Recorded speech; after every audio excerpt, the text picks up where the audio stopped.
Oh, you. I thought you. Oh, you I was kidding for you. I thought. Oh no, yeah, I was waiting for you. I was like, just staring at you, staring at me, and I was like, I don't think he's doing it. Hello and welcome to On the Same Page, a podcast in which two mates separated by oceans and hemispheres talk about books and catch each other up on life between the lines. Unfortunately, we can't get together in person, but through this podcast, we hope to get on the same page.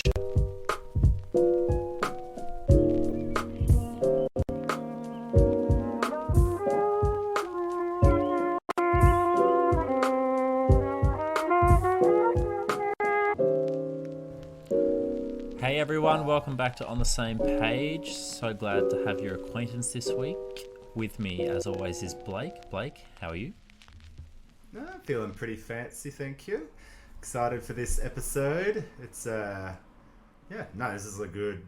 It should be a good one. For Yeah, me. I like it. Yeah.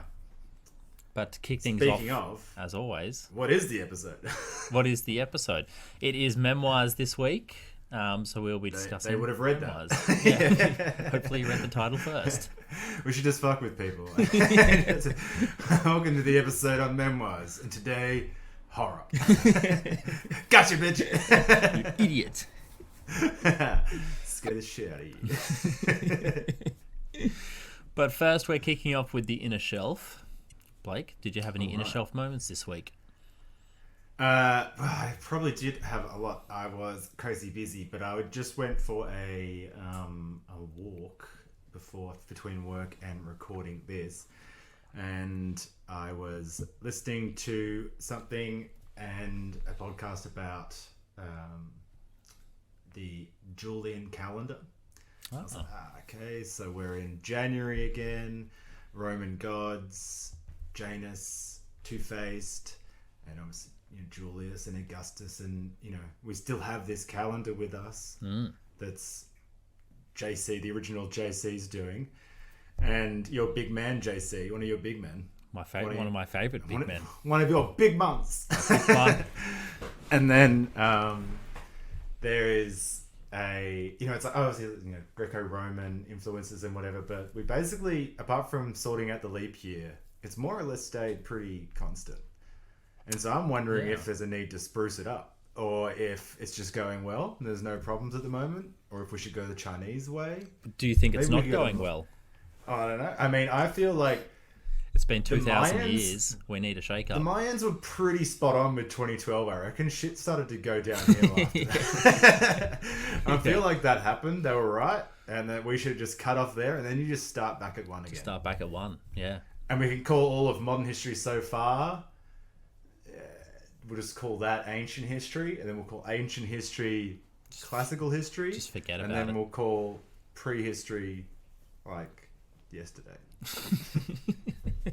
Yeah, it has been a while. It hasn't changed since, about 2021 years. Well, we're in 2022 now. 2022 years ago. We're going on a bit. I mean, the Chinese are just like, it's the dog again. You're like, yeah, I know what's happening. It's been the dog a couple of times. A couple of times in my lifetime. Thank you. Yeah, I know the dog.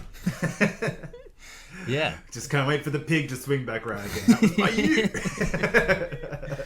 What were you born in? Do you know? I know in the Julian calendar. I don't know in the Chinese calendar. I'm not sure. Chinese, I was born in the dog, which... I like. That explains a lot. Yeah. What? You are an old dog. That I'm a dog? What the heck? Yeah. Dog with a W. Oh, that's all right then. Yeah. Yeah. What a great inner shelf moment. Julius, July, August, Augustus. Well, not much. I mean, I don't know. I don't know what we could do with it. And maybe it's just good. It's serving our purpose. I mean, I think we should definitely implement the 3-day weekend. Yes, that's absolutely. 4-day even. No one's against that. No, I don't think. A few more holidays. Yeah, what's the why 2 days is stupid. I mean, yeah, like the weekend's an invented thing, but so elongate it. What's wrong with it? Yeah, if it's invented, we can spread it more. Yeah. 5 and 2 is annoying. 3 and 4 is, I don't know, much more balanced. Cleaner. Yep. Yeah. Great little Speaking of thought this week. Inner shelf thought. And what about you? Did a thought occur to you this week as strikingly intelligent as that? Mine came yesterday. I was paddleboarding around from... It was very nice. I was paddleboarding from Clontarf to 40 Baskets, so around sort of that headland in front of sort of the open ocean there. And I've sort of got two moments, but the first I can't mention because it's actually got to do with one of my picks for this week. But I was paddleboarding with a friend, Connor, and it suddenly dawned on me I'd moved into this house about 10 years ago. And when I moved, I was 16, 17, and we'd said we were going to explore this headland, me and Connor and I, and check out all the beaches and everything, because it was a new suburb. When you're that age, sort of just moving a suburb seems like a big deal. And we were going to explore all these beaches, and of course we never did. And then nearly 10 years to the day, we were paddling around them, like just jumping in on these beaches, going for swims and then paddling again. So that was my nice little inner shelf moment of, I don't know, achieving a dream. Oh, very or just nice. Sticking to a plan. Yeah, you got there eventually. Did you go to that? What's that? What are those huts on the cliff around there? The you know curlew huts. About? Yeah. Yeah. Did you go there? Have you been up there? Apparently there's like people hanging out in there and they don't like people coming around. I think it's locked now by whoever manages the bushland. I guess it's national parks, so national parks people. But yeah, I've been there a couple of times. It's quite a nice walk down. Very fun to explore. Yeah. You often look at them and think, I could probably live here. It's quite nice. Exactly. You're like, small little hut, but yeah, got a view of the ocean.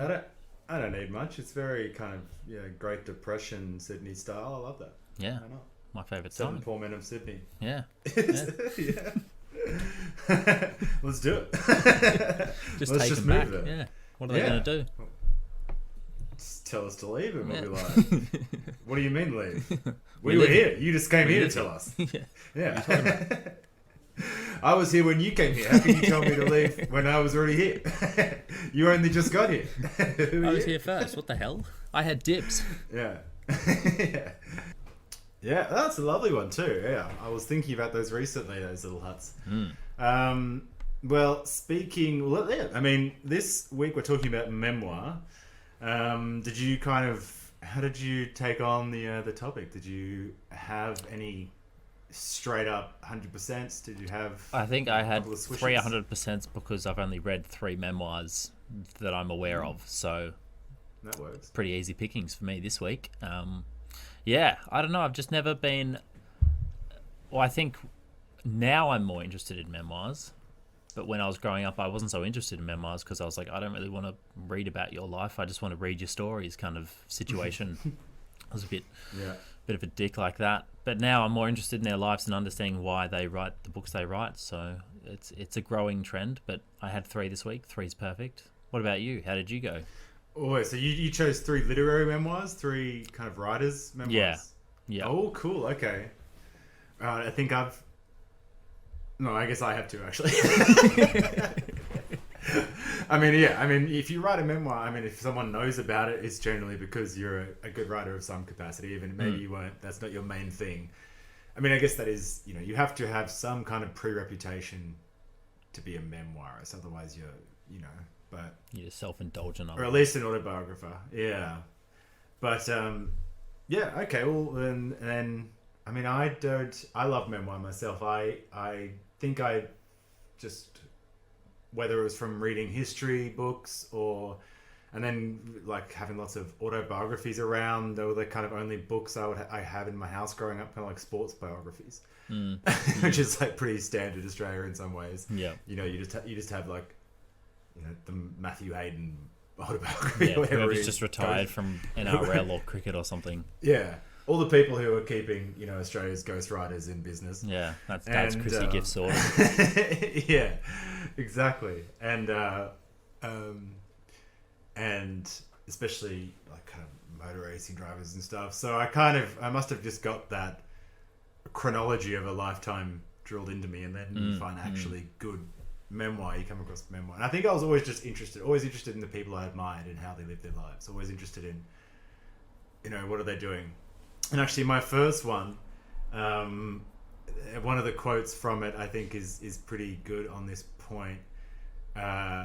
Kick us off. Maybe then. one of the reasons why memoir is interesting is that. Okay, before I even say the book, the quote is, "Health I mean, I don't know if I can do it in the voice. I probably shouldn't try. Health consists of having... No, I can't even. I can't even do it. Health... I'll just do it normally. Health consists of having the same diseases as one's neighbours. Oh, yeah. Interesting. I'm trying to think who would and say I'm that. I'm very much like that. It's like if you can say someone else has got a problem, then I excuse myself. Yeah. I'm like, but he did it, or like, this person's like that. So I'm not so abnormal that it doesn't occur elsewhere in the human race, kind of thing. You're always looking for that kind of like, no, I'm not alone with this vice. That makes it seem slightly less horrible, slightly less evil, or like, yeah. So what was your first pick then? What's the book? Well, the quote is from the legendary Quentin Crisp, and his memoir, his first kind of popular book, The Naked Civil Servant. Do you know Crisp or The Naked Civil Servant? No, never heard of him. Okay, well, good. Oh, God.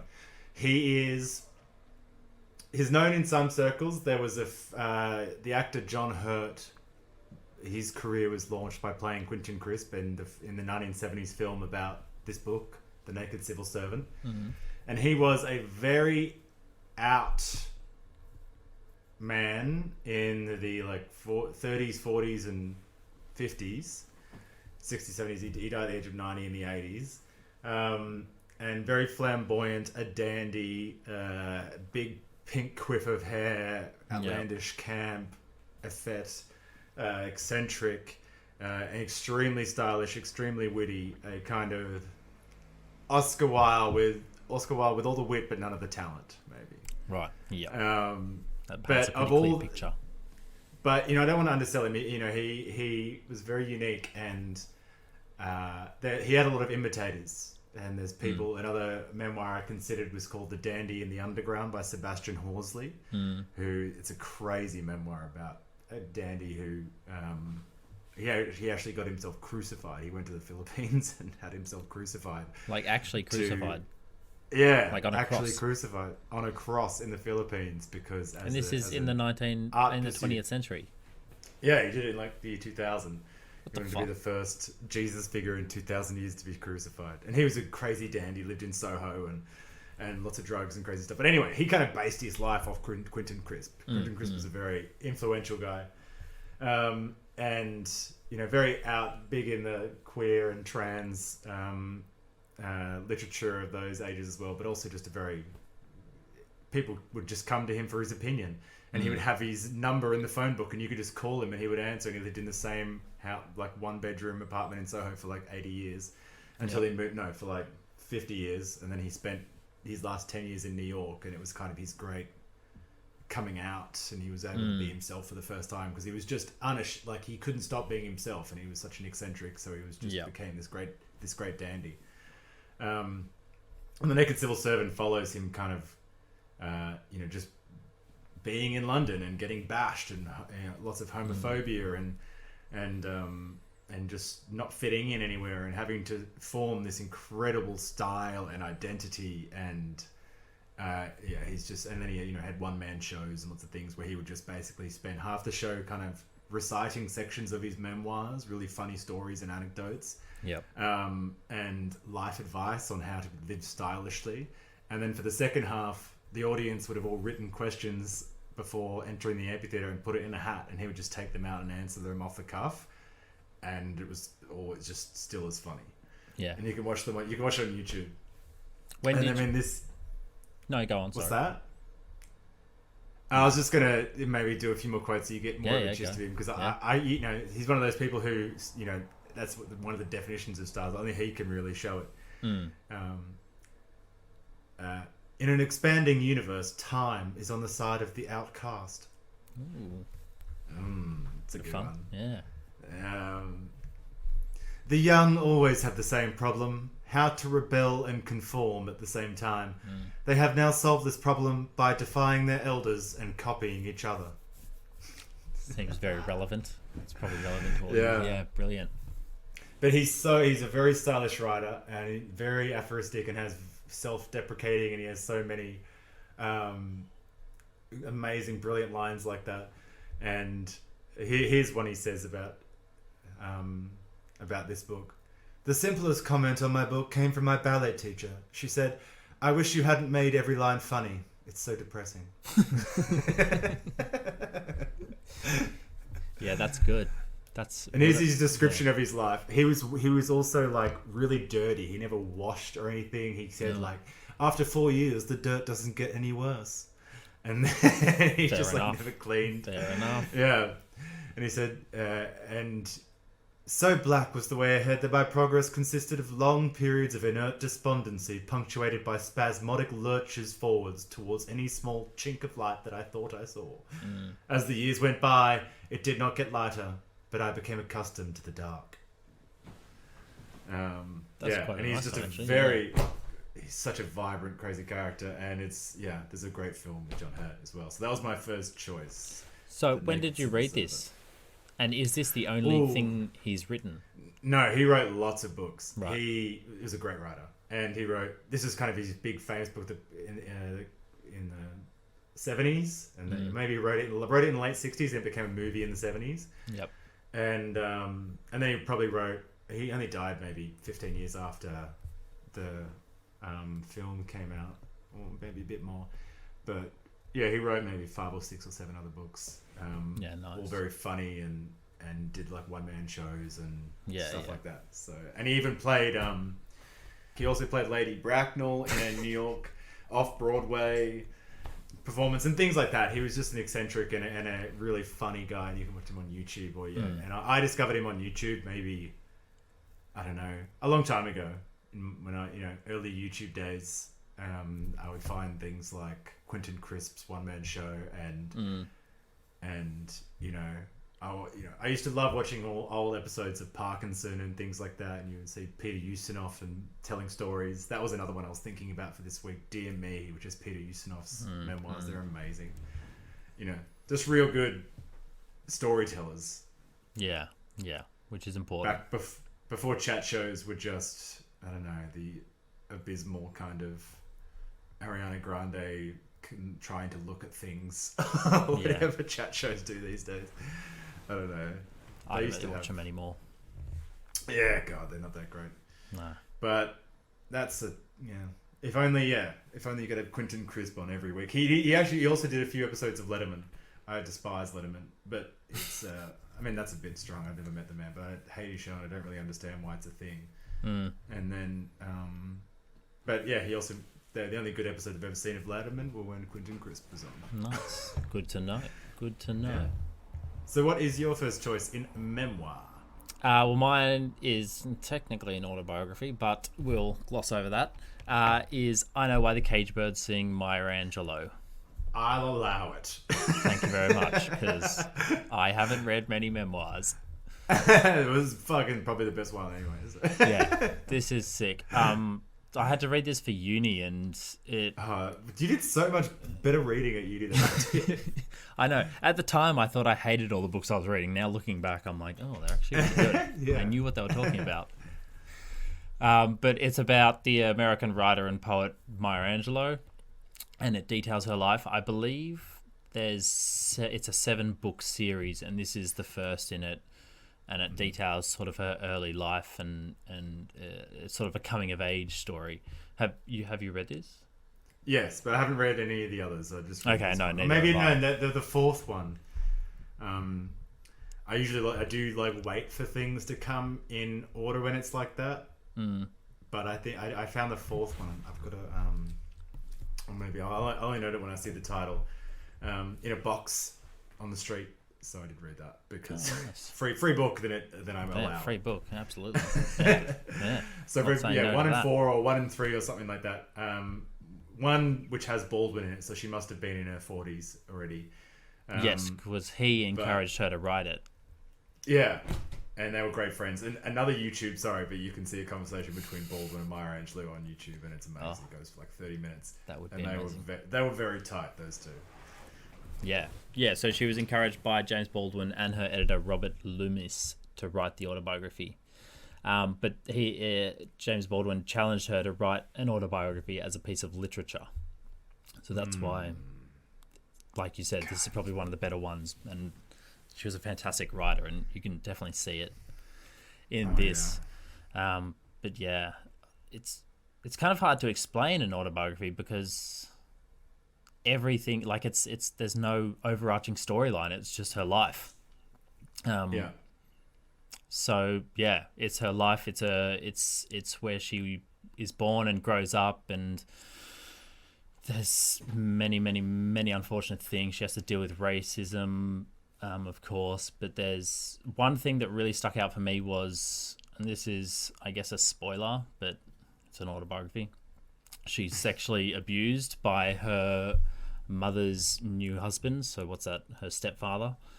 And the thing that just shook me, I remember reading it so vividly, is her way to write about it without almost condemning him, and writing about it with such an innocence that you really feel like you're her as a child trying to figure it all out, and you're confused as to what's happening.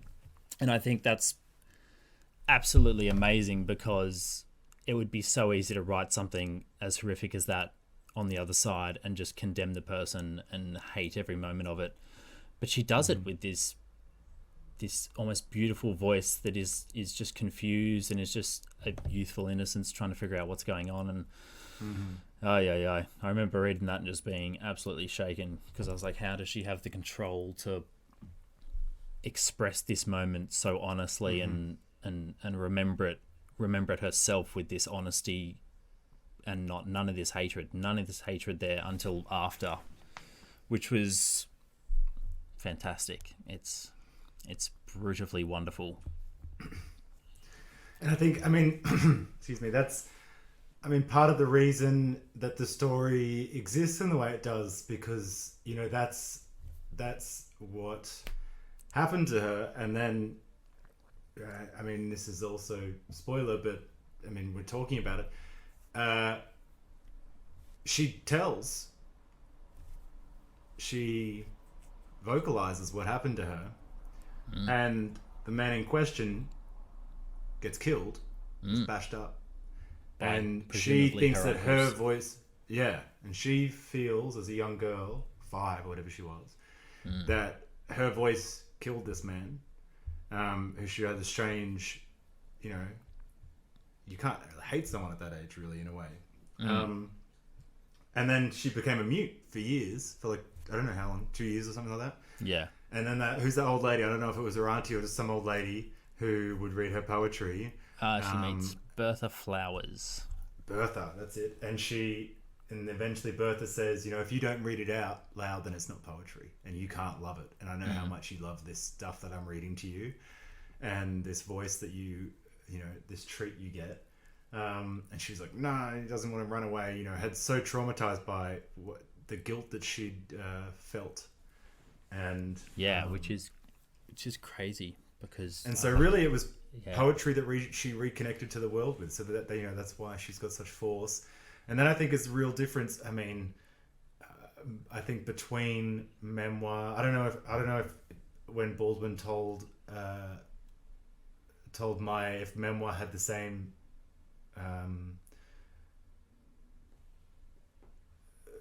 definition as we think of it having today, or if books like this shifted autobiography or created more memoir. There is memoir obviously throughout history, but the way I think about it is that memoir is fiction in essay form, more or less, or kind of poetry in essay form. It's you're telling a supposedly true story, which you're admitting is not objective, because nothing is objective from your point of view. There's so many other things. And so you're allowing poetry, and you're allowing memory to lapse. You're, allowing a bit of imagination, and allowing yourself and what you've become to show through your style of writing, and therefore find something which is true inside and out, in a way, as far as we can remember. I think that's why I like it so much. As this kind of middle ground between fiction and a writer. and or poetry in a writer. So many great poets have written. Tracy K. Smith also wrote a really good one, which definitely indebted to Angelou. But yeah, I don't know. She really... There's such an intense style in this book, which is almost close to her poetry, that it's really just kind of like she's writing poetry, and she just kind of like pulled the meter out, but so delicately that like it was like Jenga. Yeah. Just no one noticed. Okay, all the meter's gone, but it's still poetry somehow. Yeah. Yeah. Well, I'm glad you brought that up, because my one quote basically directly relates to her near mute. What would you say, mutation? But it's not a mutation. But her near becoming of a mute. Mutedness. Yeah. Mutedness. Yeah.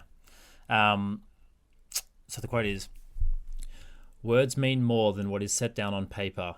It takes the human voice to infuse them with shades of deeper meaning." And so that's basically what Bertha was saying, is you've got to speak out loud to give these words meaning. Otherwise, it's just meaningless symbols on a page. But I also like to think that Maya perhaps reversed that quote in terms of you give meaning to what you give meaning to, and she hasn't given meaning in some sense to her surviving sexual abuse, and she's come to realize that she can write about this honestly and innocently because she is ultimately innocent in the act. So that's what I like to hope in that quote. Mm-hmm. And this is, and that's why I'm always tempted, in some deep sense, I believe, and despite any skepticism, that poets are kind of a born thing. And that, yes, maybe she came to poetry because she realized the strength of words in that experience, or did she have this sense of the significance of language already, which is what defines a poet? And I think you could say, it's a bit of both, but for her already to think that her voice is responsible, she treats it already with some kind of reverence. And poets always think of voice as akin to prayer or something like that. It does have a significance in a very extratemporal kind of way. Sorry, it looks like you were just touched. You were like, oh god, that was beautiful. Keep going, please. Oh, somebody to throw some roses. Somebody did something. Oh, that was lovely. Wow. Yeah, great choice. Okay. Yeah. Or do you have any other quotes? No, I just had that one because I felt like that one. sort of summed it up. Yeah, God, I love my Angelou. She's fantastic. Yeah, she killed it. And well, that doesn't precisely lead on to my next one, but I'm going to just jump into it straight away. My second one is Hitch 22 by Christopher Hitchens. Oh, nice. Do you know Christopher Hitchens or this book? Christopher Hitchens, yeah, but not the book.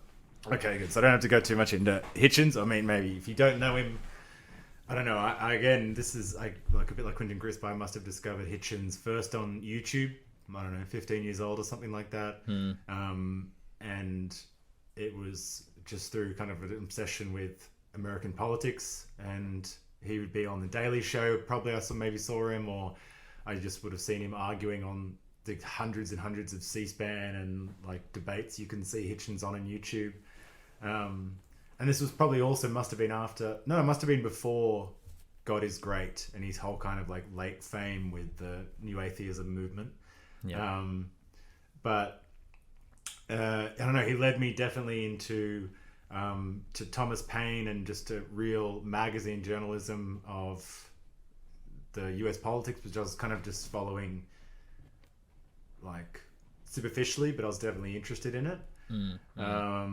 And all well, and this kind of whole political journalism, because he treats his profession with such reverence, and he's got such a sense of his kind of writing ancestors in political journalism and kind of left perspectives and et cetera, and also just wits and raconteurs and literature. He was a real awakening for literature for me, because he's just always finds a way to kind of show you something that he's used to see something in the world, which he's basing his political opinions off. And so, you know, I already loved Auden, but he really showed me the political Auden. I definitely became obsessed with George Orwell because of Hitchens. He wrote a book about Orwell. He wrote a book about Thomas Paine and about Thomas Jefferson. I also read all those guys. And this is why I kind of like went and did my undergraduate in this kind of in US politics and political philosophy and all this stuff. So he was a big influence on that early stuff. And I kind of gradually the politics, I mean, I tried to be a political journalist for a while, but gradually that kind of more or less fell away. But I was left with his kind of memoirs. He wrote 2 more or less memoirs and his books of essays, which are all good. And he always would split up all his kind of political journalism with his memoirs and his own personal life, and also his kind of literary. He's also a great literary writer in terms of, you know, his great friend Martin Amis said that Hitch was too smart for fiction, too smart to write fiction. He was just like, he couldn't think stupidly enough to get into a non-analytic kind of frame of mind or something. Yeah. A non-judgmental frame of mind. He was too fascinating in some way. And that, but you know, even up until like his deathbed, he's 2 days before he died, he submitted a 3,000 word essay on G.K. Chesterton to the Atlantic or something, you know. So, and he would probably be, so he had such a great scope. And did he die of old age? No, definitely died of esophageal cancer from smoking and drinking whiskey his whole life. Hard smoker, hard drinker, and you know, he said things like, you know, alcohol's a great slave but a poor master and things like that. And but he was a big Johnny Black, used to call it the breakfast of champions, and the chosen scotch of the Iraqi Bath Party. It's the kind of how he would introduce himself on stage while holding a glass of Johnny Black. And he would just like bring a whole bottle and then drink it. And he was hardcore old school, and but also very progressive in some of his thoughts. He would be conservative. He had a big shift to the kind of supposedly center right on Iraq, but you know, he wasn't politically predictable. He made decisions up per issue, didn't side with parties or anything like that. So I found that really interesting in his political journalism. And mainly he was just, in my opinion, the greatest speaker of English. You know, we're talking about poets and stuff who found language, but just the off-the-cuff spoken English of Christopher Hitchens to me was just staggering. It kind of blew my mind at that age, of someone being able to wield a language so, like, you know, like with such Fred Astaire mixed with a swordsman kind of just effortlessly beautiful. I think G.K. Chesterton said something about style once, or it being it's a way of getting your point across in which they feel the point as well as seeing the point. So like, you know, you stab someone and they feel it and hear and see it coming. But yeah, just that scope and all the people who he just led me on to, like Rushdie and Martin Amis and Kingsley Amis and Philip Larkin and G.K. Chesterton and Bellow, all these kind of writers of a certain tradition. P.G. Wodehouse, who I'm like a massive P.G. Wodehouse freak. Love your Jeeves. Love my Jeeves, and it was Christopher Hitchens who put me onto him. C.L.R. James, who I've talked about on this podcast, the Black writer of the Black Jacobins, and Beyond a Boundary, which was another memoir I nearly chose today because I love C.L.R. James's memoir Beyond a Boundary. It's all about cricket, but he put me onto that. It was his favorite memoir. You know, anyone. Evelyn Waugh, David Hume, who is like a philosopher that I've used it academically a lot, I was put onto by Hitchens. So I guess there's all these kind of like tentacles which have remained with me even if I don't read Hitchens that much anymore. Yeah, I was about to ask, have you read any recently? No, but there is a you know, sometimes I think that I'm reading him all the time because there's something of him in my, definitely, I mean, the journalism I write, there's a bit of him in me. There's this influence. And I remember once I was trekking in the Himalayas with a mate, and we were on these kind of like, you know, you'd walk for a day from like a village to a village in the mountains, and you'd stop and sleep there, and then you go to the next one. So you kind of just have a long part of the day where you're cruising along.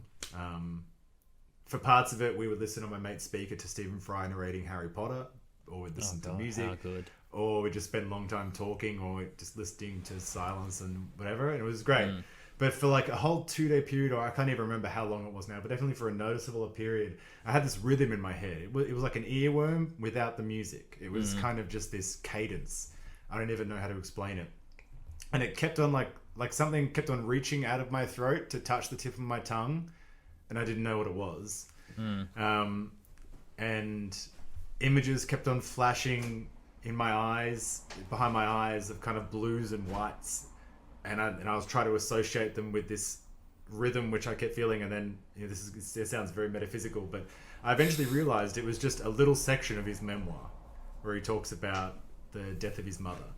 But it has a certain rhythm, brilliant writing, which I just infected me. And I think so I thought I'd read this quote.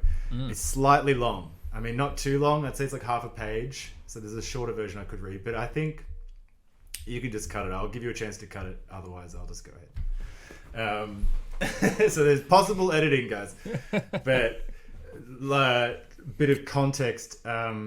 His mother, Yvonne, who his parents was, one as a Navy commander, very taciturn, you know, reticent, stolid British Empire kind of commander, and then his wife, who was unhappy, wanted more of a flashier lifestyle than just kind of living in Navy barracks and whatever. And she had a real attitude and charm and life to her. And then eventually, you know, there was no divorce, of course, but never. Very well after, you know, Christopher had like left Oxford and gone to Fleet Street to become a journalist, he ran into his mother back in Oxford, and she was with a kind of priest guy, and he slowly worked out that his mother was asking him to approve of this man, that she basically kind of run away from his father and was having an affair with this guy. Yeah, right. And they had like a cup of tea together at a cafe in Oxford.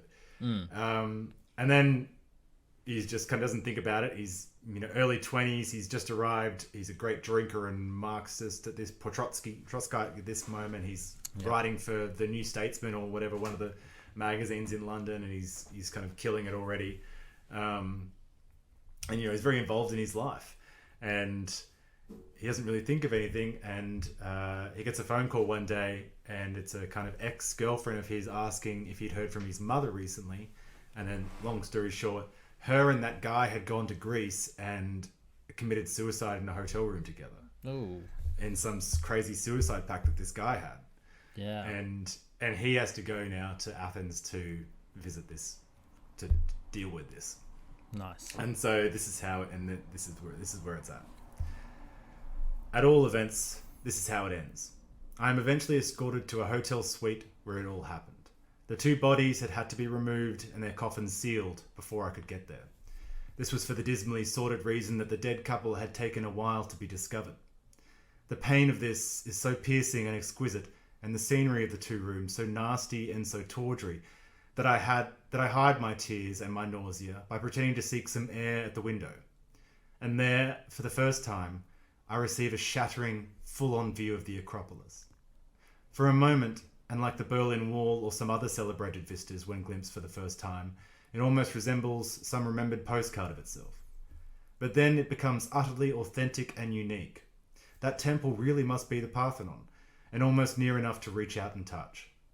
The room behind me is full of death and darkness and depression, but suddenly here again and fully present is the flash and dazzle and brilliance of the green, blue and white of the life-giving Mediterranean air, and a light that lent me my first hope and confidence. I only wish I could have been clutching my mother's hand for this too. Yvonne's the mother. Yvonne then was the exotic and the sunlit, when I could easily have had a boyhood of stern and dutiful English grey.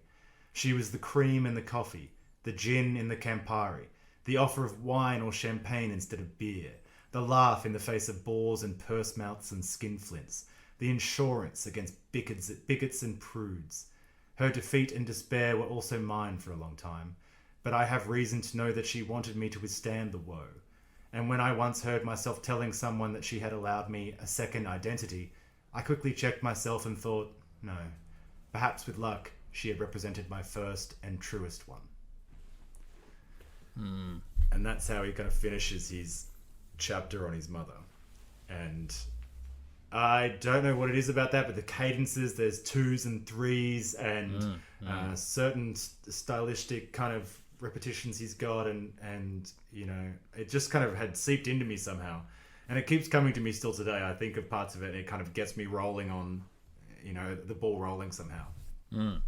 It was, like, I don't know if he's trying to be funny, but when he's like, the bodies had to be removed for the sordid reason that they hadn't been discovered for a few days, gave me a little chuckle. I don't know if he's trying to be funny or if he's just incredibly frank that it ends up being humour. Yeah, no, I mean, I don't know. My reading is quite frank. It's like, but there's a build up to it. You didn't get the build up because it goes for a while, but yeah, it's a pretty dark period in the book. Okay. But I mean, there's also that. Yeah, he's always slightly ironic, so there is that sense in his style as well. He's always, you know, not that he's always never being serious or anything like that. He's very serious, but he has that great sense of style that, you know, if he told a joke, it wouldn't wreck the mood. You know, it would all be part of the way he gets something across. Yeah. Which I think is the sign of a good writer. But yeah, that's Hitch 22. Great memoir when it comes to writers, because he really talks sounds about great. it a lot. Is there a reason for the 22? Just Catch 22, and he's called the Hitch. That's kind of his nickname. And yeah, for online YouTube people will have known Hitch slaps. That's when he kind of bitch slaps someone with his intellect. They're called Hitch slaps, and there's hundreds of them where you can watch him just ripping people. Oh, I love that. One of my favorites is he was on like Hannity or some terrible Fox News show, and some I don't know, fatuous bint is like yelling at Hitchens or whatever, or, you know, saying something, interrupting him when he's making a good point. And the host tries to calm everyone down and act like the two are the same by saying, let's have a bit more light and not as much heat in this conversation. And then everything quiets down and Hitchens just goes, light can only come from heat, if you think about it. And everyone's just like, oh, fuck. Yeah, that sums him up. Yeah, all that kind of good stuff. Yeah. All right, so what's your next one? Are we on to 3 already? Wow. It's two. Oh, no, but yeah. My okay, second. Yeah.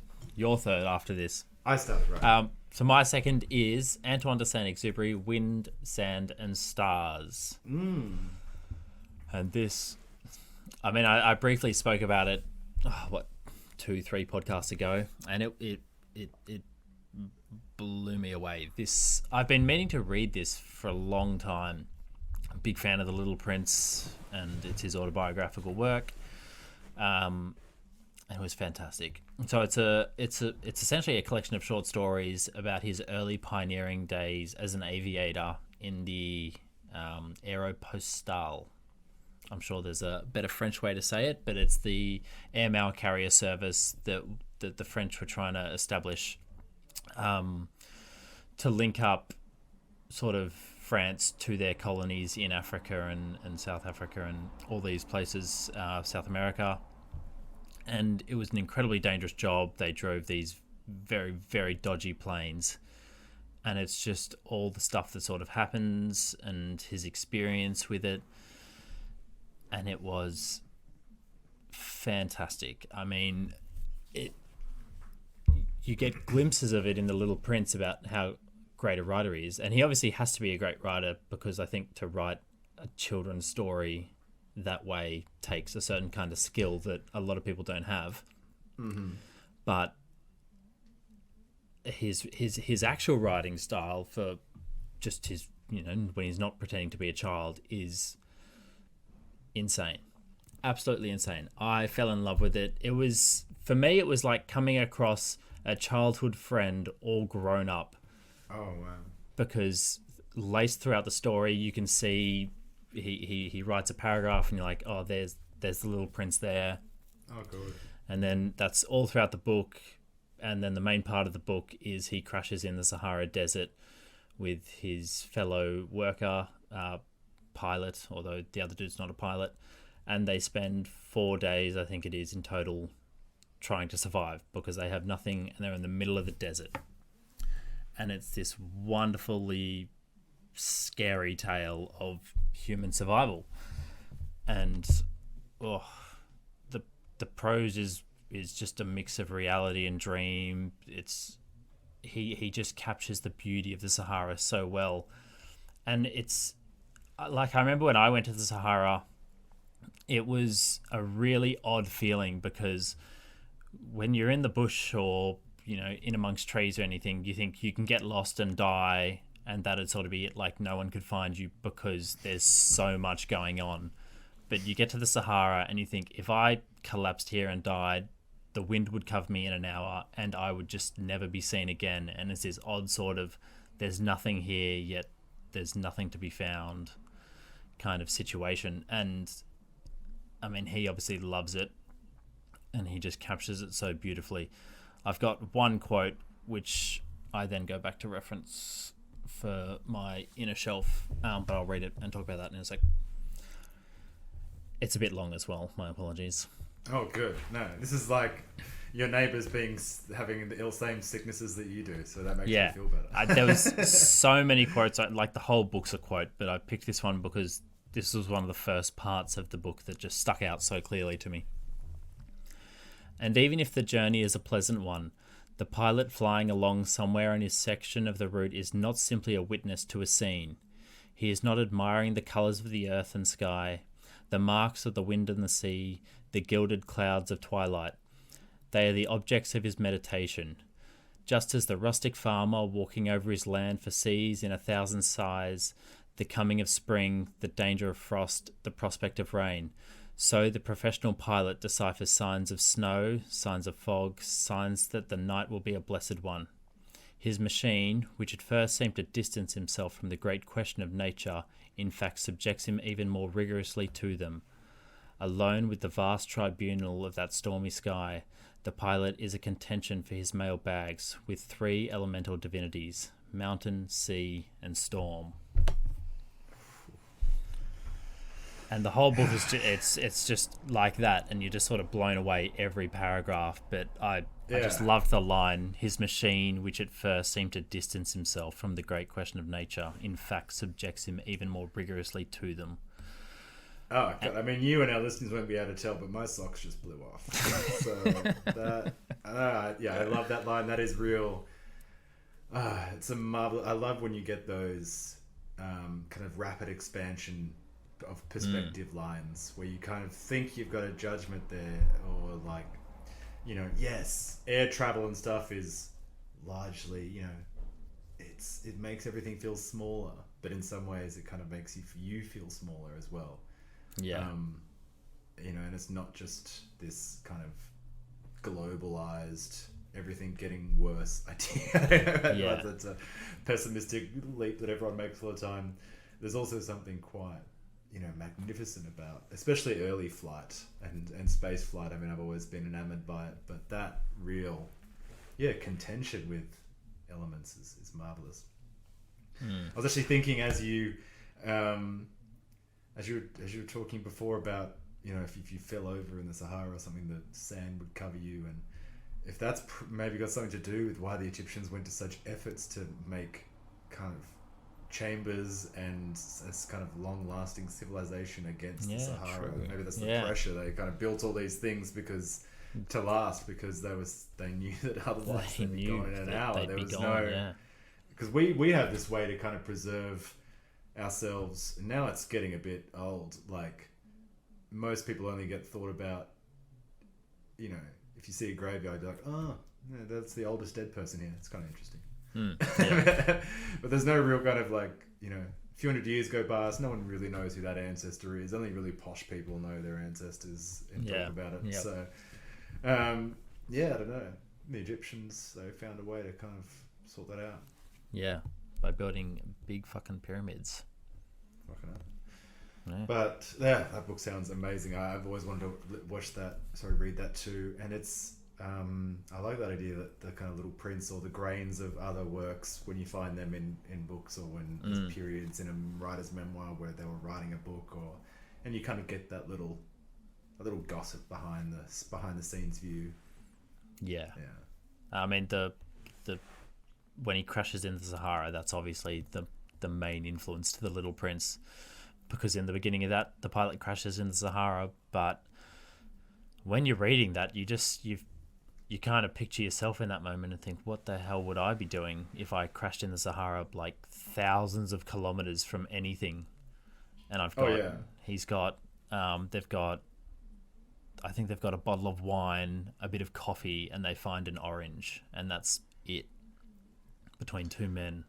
And they've just got to walk back to the plane, walk forward, walk back, try to figure out what to do, and just hope. I reckon, like, you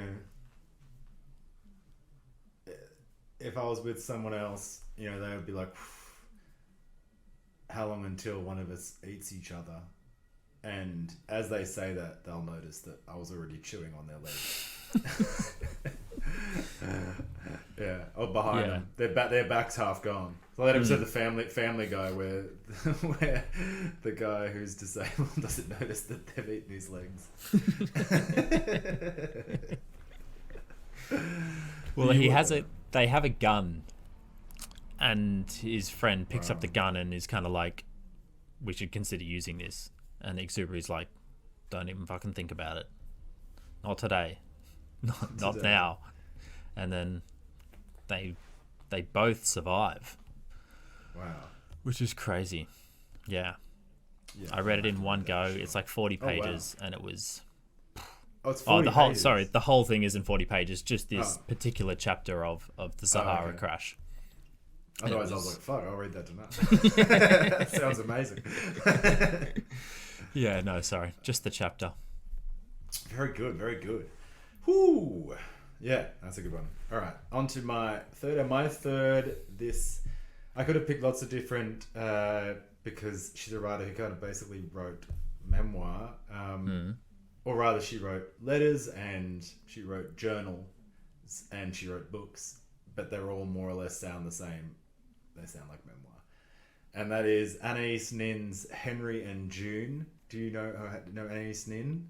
No. She was a, I think, Cuban French American. I think father was Cuban, mother was French. She grew up in America, and then she spent a lot of her adult life in Spain, in Paris. Lovely. And she lived in Paris, and she had a famous affair with Henry Miller. He's the Henry of Henry and June.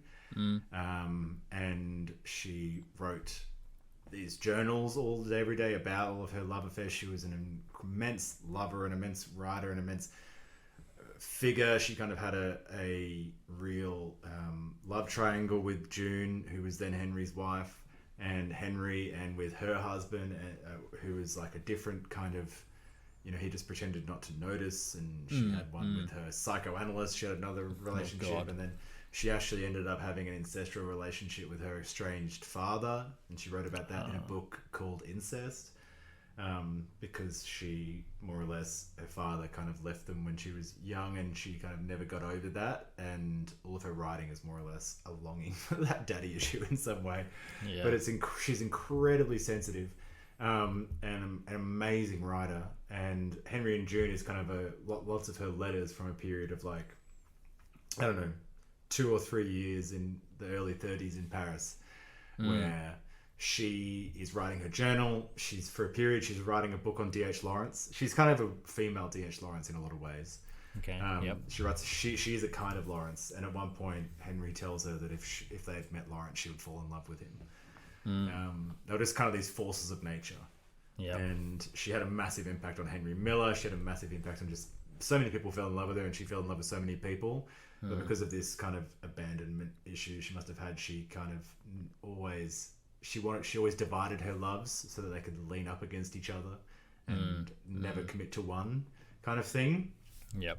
I mean, there's lots of different ways that she analyzes herself, and there's also some analysis, literal psychological analysis and psychoanalysis in it. But then she also says things like, analysis makes me feel as if I was masturbating instead of fucking. She's kind of like Kim Cattrall in Sex and the City, except she's got a much better the writing's much better. Right, yeah. But just her also just emotional awareness. She also had no judgment. That's the great thing about Anaïs, I think, in my mind. The same with the incest thing. She kind of talks about it without judgment. She analyzes it just as a relationship with a very strange relationship, but she never seems to judge anyone, or probably because she's so worried about the judgment she would have to cast on herself if she did, maybe.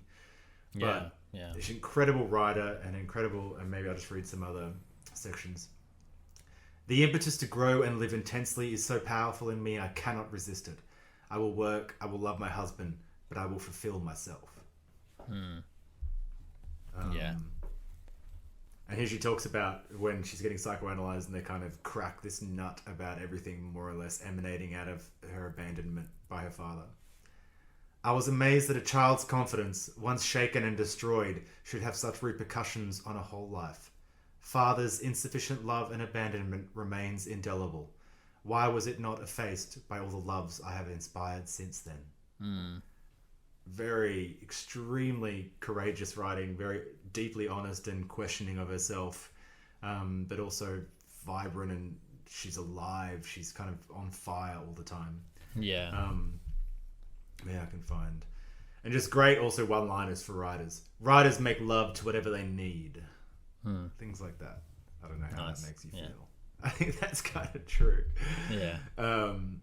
I thought it isn't strong men who make men weak, but weak men who make women over-strong.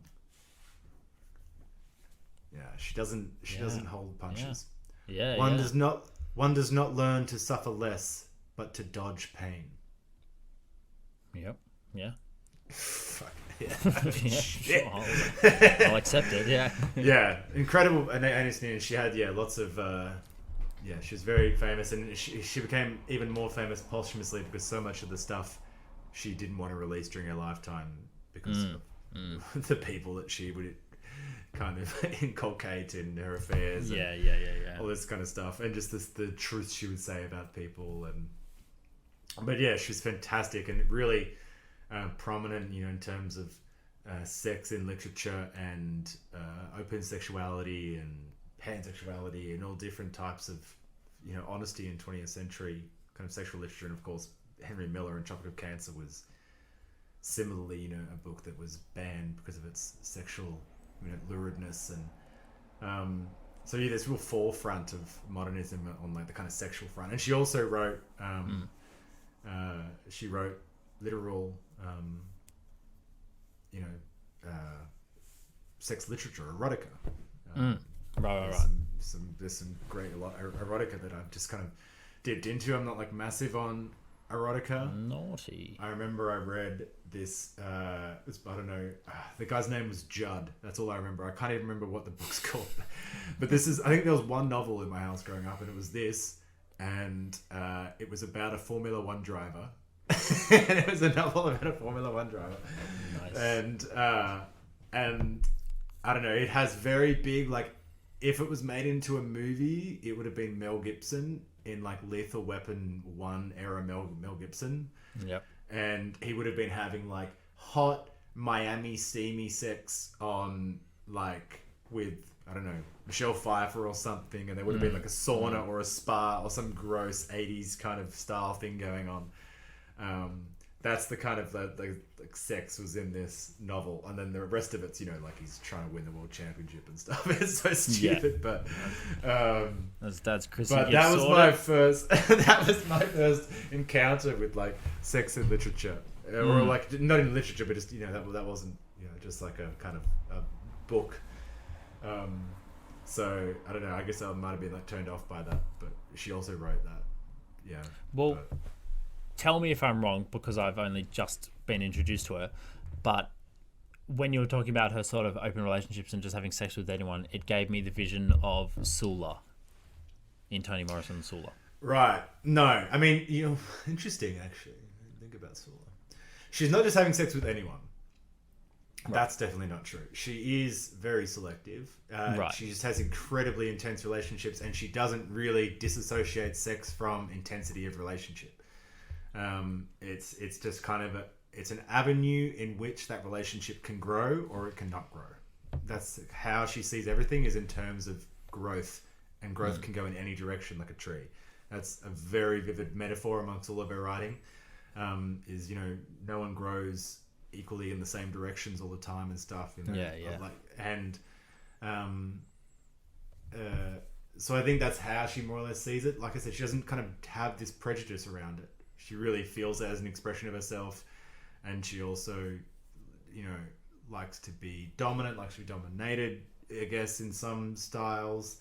You know, in terms of Henry being a very voracious lover, apparently, you know, this real manly writer, kind of like, you know, Hemingway of, you know, he's, bit Miller. And yeah, so Sula, I feel, no, maybe you're right, maybe there is something of Sula in it. I mean, I feel like there's also, Sula's a bit more, she's not as analytical, she's not as in her own head as Anaïs is. Anaïs Sula's just having sex with people because she's like, I was horny. I just want to have sex with people. Yeah. Like there's a great Ernest Nin line I like when her psychologist is asking, you know, like, tell me about what goes on in your mind. And she said, what are you talking about? Analysis is what goes on in my mind. That's why I'm in analysis, because I can't stop analyzing. She's like, all the time I'm analyzing my life, I'm analyzing my relationships, I'm putting them down in a journal, I'm giving them metaphors and symbols and all these crazy things, and it's so evocative and so rich with imagery, and she has such a charge of words. And she writes in English. She preferred, she obviously spoke Spanish and French fluently, but she chooses to write in English. And it has some kind of compression of the Romance languages in it somewhere, I guess. She finds a language. I think Henry Miller describes her editing some of her work once and being like, I can't make any changes because it's so you. It's your own form of English. You've developed it. It's not just someone's writing. I can't even see who your ancestors are. You've developed this yourself. It seems clean of anyone else. You know, so if someone's just sometimes, you know, someone just pops out into, you know, I guess Oscar Wilde, you know, Shakespeare didn't just pop out. You know, people wrote a bit like Shakespeare. He was just far better than everyone else eventually, and far more prolific.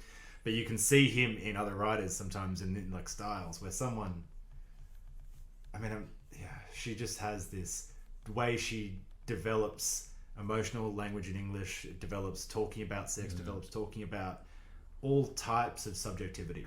She's a real master. The emotions, I think, is something that she almost she mapped in a way long before philosophy of emotion and things started to take stuff like that seriously. Great third pick. Yeah, all right. Well, great third pick. What's yours? Well, you mentioned him briefly before, so I guess it's a loose segue. Ernest Hemingway, A Moveable Feast. Oh, shit. Okay, good. Yes. So, yeah. I had a feeling you might pick this one, Shane. It's a good one. It's a wonderful view into the expat life of Paris in the 20s, and the sheer amount of people that were living in the 20s that were famous, I guess you could say, is amazing. I've got a list of them here. Notable figures such as Sylvia Beach, Hilary Belloc, Bron van Blixen Finnecke.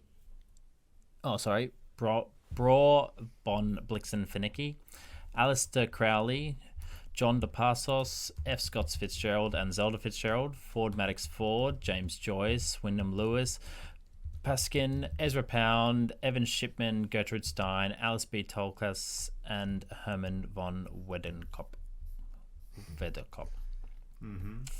So many people, and they all appear in the. I think they all appear in the book. Actually, maybe one or two of them don't, but they're all referenced in the book, and it's just each chapter is just a different scene into what it was like, basically being poor in Paris and trying to make a name of yourself, as Hemingway was trying to at this stage. And it's just wonderful.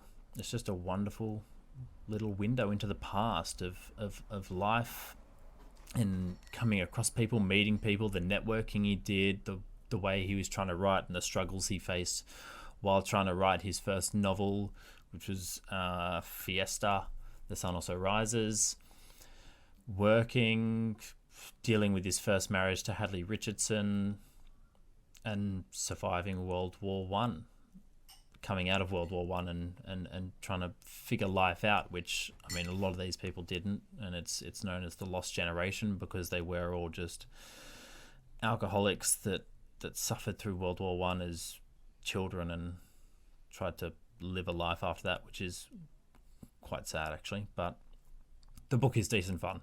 I promise. But I know you've read it. Yeah, I love it too. It's a great book, and it's a real flashpoint in terms of literary, kind of 20th century literary romantic history of remembering the great time. It really cemented Paris in the 20s as being this period, like you said, with all the people who were there. I can't remember who I was trying to think of. Some 20th century raconteur. I think he was a violinist. I'm trying to remember his name now, but he eventually didn't use this name, but I thought it was a great name for a memoir. He used something else, and he was going to call his memoir or his autobiography "Name Drops Keep Falling on My Head," where he just kind of name dropped all the people that he's hung out with over the time. It's like when you read Gore Vidal or something, it's just name dropping anecdotes, and there's gossip and things like that, and that's why it's so good. But yeah, Hemingway is very much like that for Paris in the 20s. You do get all of these characters. You get the Fitzgerald, and you just also get these great characters. I was going to say character assassinations. They kind of are sometimes little character assassinations. Doesn't he describe Fitzgerald as being like the dust on a butterfly's wings? Yes, he does. Such an interesting metaphor. But he's not describing him as the butterfly, but the dust. The dust on the butterfly's wings. Even more fleeting than a butterfly, and even more delicate. It's quite an interesting thing, but and Gertrude Stein and all these, like you said, Joyce. I have such my image of Joyce is Hemingway's image, I think. In terms of when I see him, but when I see those writers kind of sitting around, I see them like that. And of course, Woody Allen took it all for Midnight in Paris, and that whole vibe. Hemingway kind of burning his pages that he didn't want anymore for fire and things like that. I don't know if he's only dramatizing it. He might be. He was a kind of crazy liar, old Ernest. I think he might have been dramatizing a bit of it, but it's very well done if he is. Then he's an even better writer if he is lying about aspects of it or indulging himself. He's quite good. I guess it's nice as well because he wrote it in 1964. And by then he did not like quite a few of these people. He basically hated Gertrude Stein at the end. But in the book, you don't really get that in the early pages, at least. Did he write it that late? Wow. Yeah. I thought he wrote it almost. I thought he wrote it more or less at the same time. Well, I think he'd written notes and he'd put them in a suitcase and then left them at the Ritz Hotel, which. Okay. Seems he goes on about being poor, yet somehow he's drinking at the Ritz every night. Ernest. Yeah, bloody hell. Which they now have a cocktail bar named after him in there called the Hemingway Bar. I used to work at a bar called Hemingway's too. I think most cities have a bar called Hemingway's. Yeah. And I think they contacted him and said, "You've got to get this suitcase out, dude. Like, get this junk out of here." And then I think he compiled it and sort of wrote it all up and made it an actual sort of succinct book. Because there's actually this other wonderful book called The Paris Wife by a writer, I think it was published in 2011 by Paula McLean, and she writes from the position of Hadley Richardson, his first wife. Ooh. And at the end, apparently she researched it extensively, and Hemingway called Hadley to ask certain questions about what was the name of this cafe and this kind of stuff, and that's when he's compiling A Moveable Feast. So yes, you're right. I think he wrote it. I think he wrote the notes at the time, but compiled it. It's nice because he was a bit of a dick. He kept the nice things to say about Gertrude Stein because he pretty much hated her at the end. Really? Yeah. God, my my literature professor at my master's is like one of the world's leading Gertrude Stein experts. So I'm glad. I know I shouldn't have brought up Hemingway to her. I mean, I don't know. I think I ever did good. I was trying to think back. That would have been a faux pas. But yeah, I don't know. I mean, like I said, these character assassinations. He didn't have much nice to say about other people. He probably wasn't feeling that nice about himself as well. If he was compiling this in the 60s. That book, The Paris Wife, talks a lot about it, and you get two sides of the coin where you hate him because he's such a dick, but then you see the tortured side, the intimate sides of being married to Hadley, and those moments of crying and being terrified, and apparently he slept with the light on, and just being afraid of the dark, and it's so easy to cast him aside and say, oh, he was just a masochistic male dick, but he also was incredibly tortured as well after being in World War One. But yeah, Gertrude Stein, one of her most famous lines is, and it's incredibly modernist, a rose is a rose is a rose. Yeah. And then Hemingway, this is when he hated her, wrote, a bitch is a bitch is a bitch. Yeah. In description of Gertrude Stein. And it's like, dude, just take a step back and chill out. So unnecessary. Yeah, God, so unnecessary. You would have loved to have heard Gertrude's comeback. Oh, it would have been... she would have had something. She would have had something. But, yeah, no. He does kind of have that snidey, angry dog goes away and curses kind of vibe sometimes. Yeah. But he wasn't bad at cursing people out. That's that's what he did. But he was a tortured man, obviously very tortured man. I think Orson Welles talks about him being very, very sick at the end. Orson Welles was kind of friends with him at the last. Yeah, or, not great friends with him, but said that he was a man who was very sick at the end, very sick in the head. He meant very disturbed. And you can see some of those. I mean, there's obviously lots, there's so much literature about Hemingway. There's so many films and about the different wives. There's an Owen Wilson, that would be amazing. And Clive Owen one when Nicole Kidman plays Gellhorn. Have you seen that one? No, I haven't. That one's a good one. That one's about Spain. And then there's another one I saw called Papa Hemingway, where this is but like late Cuba Hemingway when he's running guns for Fidel, and a kind of journalist from Miami who's a great fan of his kind of starts sending him letters, and so Hemingway kind of tries to take this kid on in a way and be a kind of father figure, I guess, for all the children that he hadn't been a father figure for and whatever. And you also see some very dark late Hemingway in that film as well. Especially I think for that first marriage as well. Gellhorn and him was kind of fire and fire, but maybe the first marriage was he really hurt someone. Yeah. Well, it's a book I'm saving. I don't know what for, but I've definitely got it in the bank. The Paris Wife, which I'll talk about more and then go into more detail. But yeah, definitely saving that for a different pod. Whew. Well, 3 good ones there. 3 girls. It was an emotional roller coaster coming through. Yeah. Hold on a second. What are you reading this week? Well, I am still reading A Little Life, Hanya Yanagihara, because that book is big. Oh, it's a big one. But I've got a different thing as well, because I've been reading... I didn't actually read that much A Little Life this week. I read quite a few other things. But go with the flow. One of the main things, or one of the things I read was The Lottery by Shirley Jackson. Oh. And it's a short story. It's actually incredibly hard to describe because it all kind of... You don't know what's going on. It's this town gathers in a square and they've got to draw out numbers essentially, and you don't sort of know what's going on, but it all sort of culminates in the last page, and it's not a happy ending. I can say that, I guess. But I mean, I love Shirley Jackson.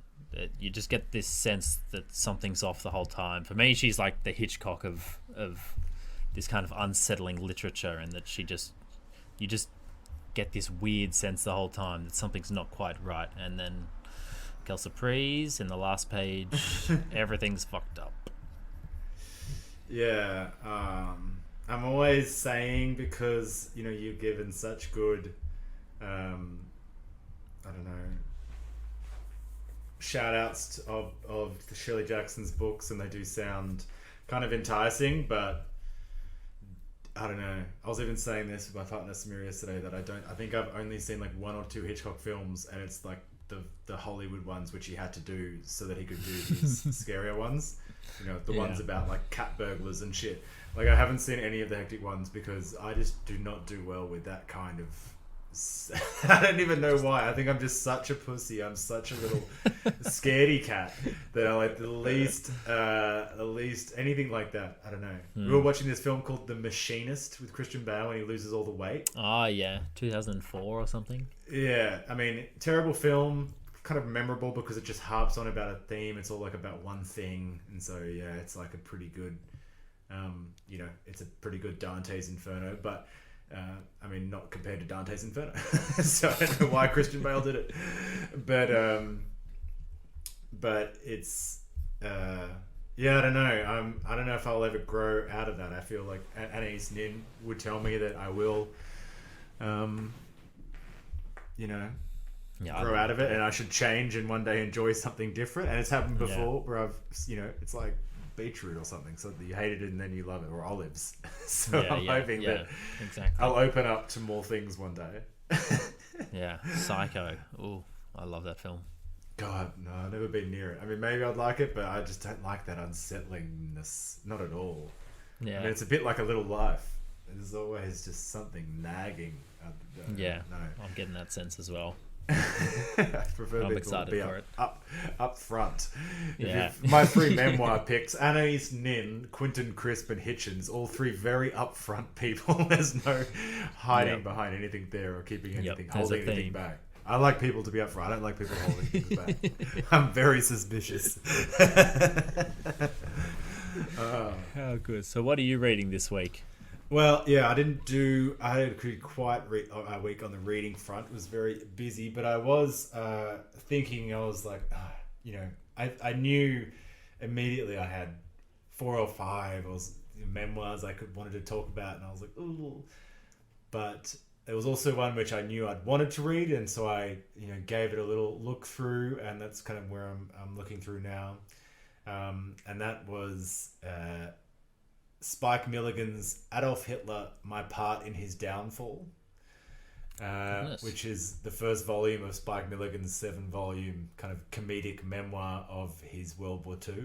He was in an artillery regiment. Do you know Spike Milligan? Or he's like another one of these old English-Irish raconteurs who, would be on Parkinson, whatever else. And he was one of the original goons, that famous radio show in the UK which inspired Monty Python, and he was the kind of the great comedian, irreverent comedian, post World War II, before Monty Python. This like the world, reacting to the world with such crazy comedy, and he had it's so funny. Maybe I'll just read one here. I can see if I can find.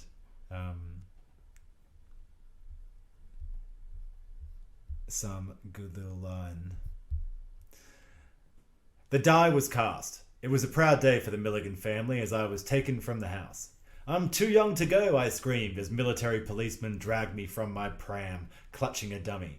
At Victoria Station, the RTO gave me a travel warrant, a white feather, and a picture of Hitler marked, "This is your enemy." I searched every compartment, but he wasn't on the train. At 4:30, June 2nd, 1940, on a summer's day, all mare's tails and blue sky, we arrived at Bexhill-on-Sea, where I got off. It wasn't easy. The train didn't stop there. It's all like that. For 7 volumes, apparently. Oh, good. He tells his whole World War II like that. Yeah. So, yeah, it's funny. It's funny. And, he has some experience. He fights in North Africa and in Italy. Eventually, he gets wounded. So maybe Ernest Hemingway picked him up because he was an ambulance driver. He was an ambulance driver, in the Italian theatre, as they called it. Although that was World War One. In the Italian theatre, the previous World War, things have been going great. Too many wars. Yeah, things aren't going well when you've got to count your world wars. But anyway, that was it's pretty funny. I like him. He's good company. He's good company. That's good. Yeah, that sounds funny. 7 volumes of that would be fun as well. Although it might get a bit tiring after a while. That's it. And actually, the other big one I was going to talk about today is, and the reason is I've just talked about him on another episode, is Clive James's memoirs, The Unreliable Memoirs, which are, to me, they're my favourite. They broke the mold for me. They're the funniest things, especially the first one. But I think he wrote 5, but they get gradually worse. There's, the first 2 are both really good. First one's amazing. Second one's really good. Third one, it's like, okay, like the North Face of Soho, whatever it is. And then he kind of gets to Fleet Street and it gradually loses its sparkle. It's like the rainbow kind of disappears. But it was when it was good, especially, it feels like it gets less bright and funny the farther away from Australia he gets. The first one's entirely set in Australia and it's amazing. And then, but that series is fantastic. And I guess I should always mention it. Clive James's please do. Unreliable Memoirs. Well, that's another episode in the banks. Episode 11. Done and dusted. Memoirs. It's been great to share your company. Maunder on about memoirs with you. Yeah, that's it. All right, guys. Toodaloo. See you next week.